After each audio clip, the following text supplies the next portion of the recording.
L'été dernier, je plongeais dans le lac Saint-François à la recherche de l'épave du Nordais. Une légende locale raconte que la frégate de Vent du Nord, le tristement célèbre pirate du Saint-Laurent, a sombré dans les eaux de ce lac au cours d'une terrible tempête. L'odieux personnage et son équipage se seraient réfugiés sur l'île aux Chats. Ce jour-là, donc, je crus enfin découvrir l'épave que je cherchais.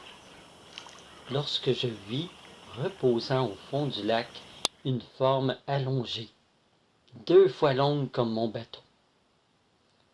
Je pris une grande respiration et plongea sur l'épave pour l'examiner de plus près.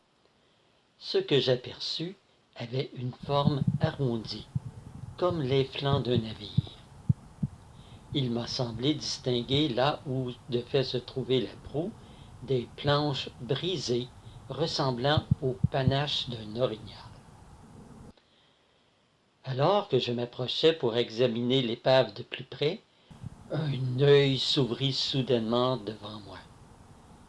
Immense, rond comme un ballon, et noir, aussi noir que les idées noires de Vent du Nord. Puis, il y eut un mouvement, soulevant un gros nuage de boue et de vase qui brouilla l'eau. C'est alors que je réalisai avoir affaire à un monstre marin.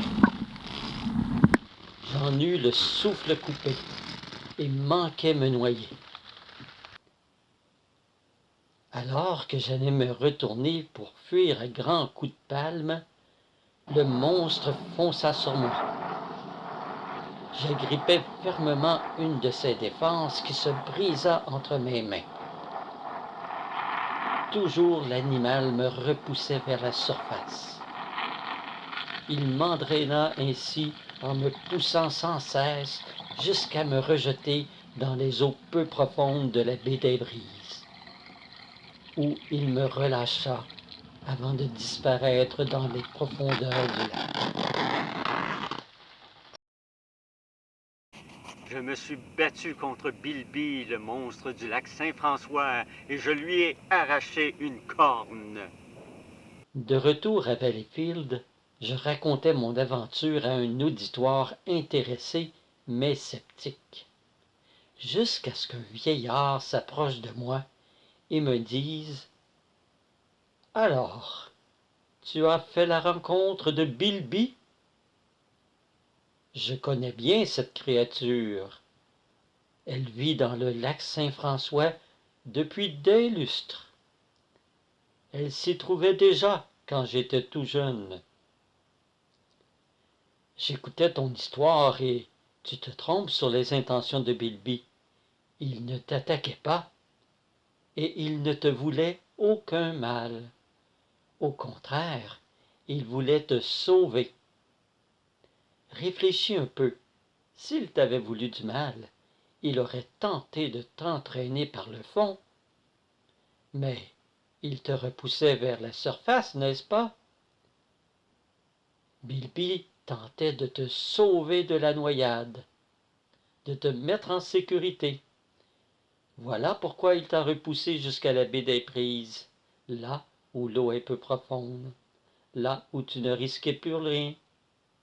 Oh, je me suis mépris sur ses intentions, dis-je désolé, mais je lui ai brisé un de ses bois. J'espère ne pas l'avoir trop blessé. Ne t'inquiète pas, me répondit le vieillard. Tout comme les bois des cervidés, les bois de Bilby repoussent chaque année. Je vois que tu as conservé un trophée, ajouta-t-il, voyant que je tenais en main le panache. Garde-le précieusement, car on dit que c'est un porte-bonheur.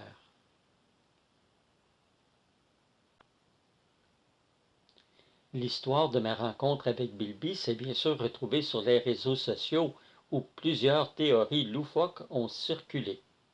Certains prétendent que Vent du Nord forcerait le monstre à garder son trésor, qui se trouve toujours dans la cale du Nordais, en tenant ses œufs en otage.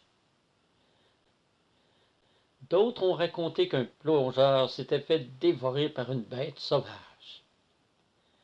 C'est n'importe quoi, et son contraire. Enfin, vous savez ce que sont les réseaux sociaux.